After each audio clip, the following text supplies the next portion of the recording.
Welcome back to Webcertain TV. I'm Gemma Houghton. Today I'm joined by Barry Adams from Polemic Digital, and we're going to be talking about AMP. So, hi Barry, thank you for being here. Thanks for having me. So AMP is a really big topic at the moment. A lot of people are talking about it, a lot of people are implementing it. How important do you think it is as something to be aware of? Short answer, it depends. I do feel Google is throwing a lot of weight behind it at the moment, but their own roadmap is being delayed a little bit. There's a lot of features they should have had in AMP by now, which aren't in there yet. And it's sort of holding back adoption of AMP by websites that rely on more interactive elements and even shopping elements, e-commerce elements. But I do suspect it's going to be a major player. If you're a news website, you sort of have to have it already. But for other websites like brochure websites, e-commerce websites, I think it will have huge potential, but it really depends on whether or not Google and the open source movement behind it can get that momentum going to that carrot and stick approach to make it worthwhile for websites to do it. Yeah. Right now, Google says there's no preferential treatment of AMP in search results. I don't think that's entirely true, because you see that with news articles, the news carousel is exclusively AMP. For non-news websites, it probably is more true, but even then, some of the things I'm seeing is that even just having that little AMP icon, they're starting to get a higher click-through rate now. In some scenarios, not all scenarios, they get some conflicting data from different websites. And that higher click-through rate might then result, of course, in more traffic, more sales, that sort of stuff. So I think 2017 is probably going to be a bit of a make or break year for AMP, whether or not it's going to really get traction and become a default standard, which is what Google wants, or if it's just going to slowly peter out like so many other initiatives over the years. And I think it's clear that, like you said, news results are definitely very AMP focused, and I think most news publishers will definitely already be using that. But should be. Oh yeah, exactly, or should be. But certainly, like you say, for e-commerce sites or for lead gen sites or whatever other type of sites there might be, there's a lot of businesses that won't have even started yet. Yeah. Do you think now is the time to do that ahead? Kind of try and get ahead of the game a little bit? Yeah, I've seen some examples of e-commerce websites and lead gen websites who have implemented it just as a test to see if it has any effect. Yeah. And we're getting a bit contradictory results. One website that I know of who's implemented it with quite a lot of thought and foresight, they got like a 25% uplift in mobile traffic and mobile sales. Yeah. Another one on the e-commerce website that has implemented it got more mobile traffic by about 10-15%, but less sales. But I suspect that's because the way they implemented it was very bog standard, and there weren't any strong calls to action at the end of the AMP article, so that there wasn't any incentive for people who read the article to then go on to the main website and do something with that. So I think it really depends on how you implement it. It's seductive in a way to just tick a box and use a plugin or something and get a bog standard AMP page out there, but I think that's the wrong thing to do. You really have to look at trying to make it look like an integral part of your website and having those strong calls to action, all those conversion optimization elements in there to make sure that when people do see an AMP result and they click on it, that's not the only time they'll interact with it. Yeah, there's no point in having it if they then just bounce straight back. Exactly.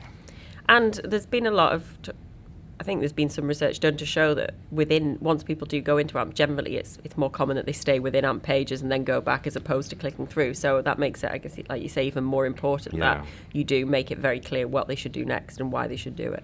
Exactly, but that's a challenge for a lot of news websites as well, who do get a lot of that initial AMP traffic, but then it bounces straight out because people just swipe through the carousel of news stories rather than go on and read related news. So you have to put some effort into your AMP articles and make sure that you have strong related stories links or follow-up links that keep people engaged with your website. And of course, make sure that your subsequent mobile website visit that comes from an AMP page is nearly as fast.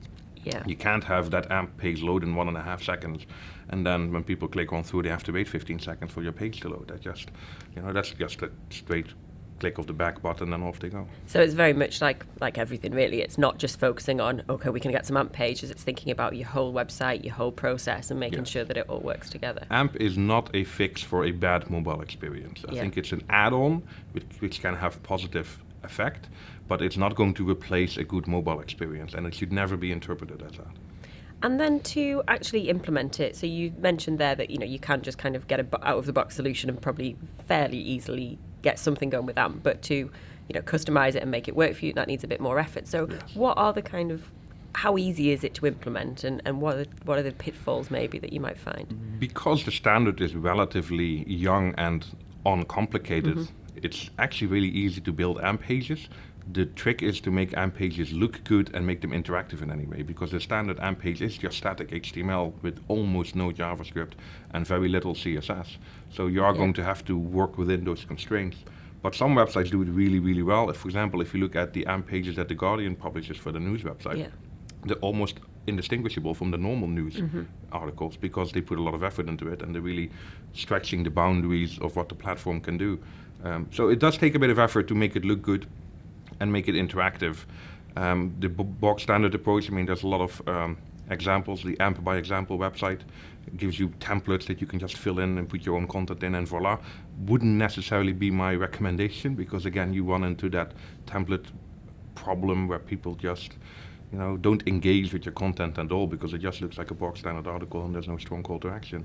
But like I said, you're very constrained with what you can and cannot do. Yeah. Although do you think that's something that's likely to change then, as if Google they introduce more to make that possible? It is a fast developing standard. If you look at the roadmap and the things they want to do, a lot more interactive elements are going to go in there. There's video already in there, for example, image sliders, although I really wish they didn't put that in. Things like that are part of the standard, which allow you a bit more creativity and a bit more leeway in what you can do. But it's still fairly constrained, and anything that would require JavaScript is pretty much out of the question. So you really have to think about what your core functionality is, what you really want that AMP page to do, and focus on that, and try to get rid of all the other superfluous stuff. And obviously for news sites, again, it makes sense. It's you kind of breaking news content, you want to be in there.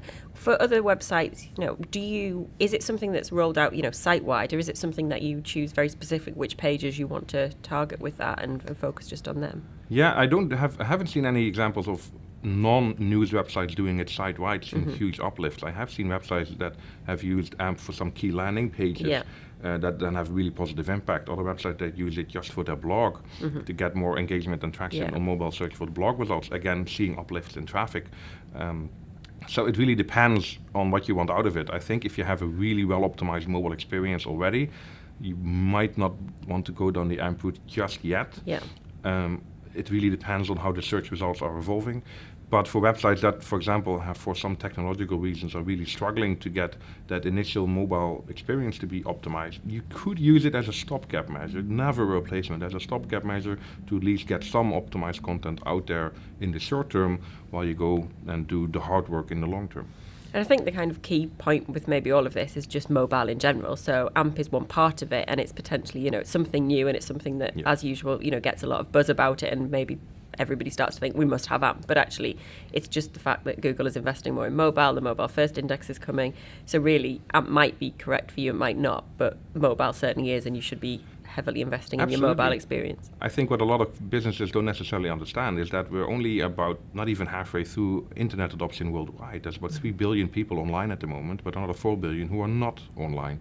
And most of those people, when they go online, will be on mobile networks that are very shoddy, very slow, on older devices that might not be able to render, high-flying mobile experiences, which is sort of what Google is thinking with the AMP project anyway, and why, for example, they host AMP on their own CDN, the AMP cache basically, so that people in Africa, in Southeast Asia who go online using smartphones can get that optimized mobile experience that we are just used to living here in the West with our 4G broadband connections everywhere.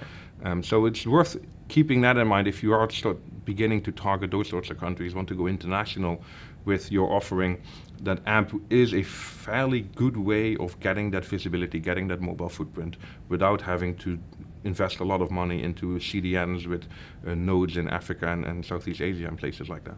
So, ultimately the tip is be aware of it, investigate how it could work for you, but don't just blindly apply it without really thinking if it's going to make any have a bit of impact. thought about it before you jump into it. Right, well, there's lots of good tips there. Thanks very much. Thank you. Thank you.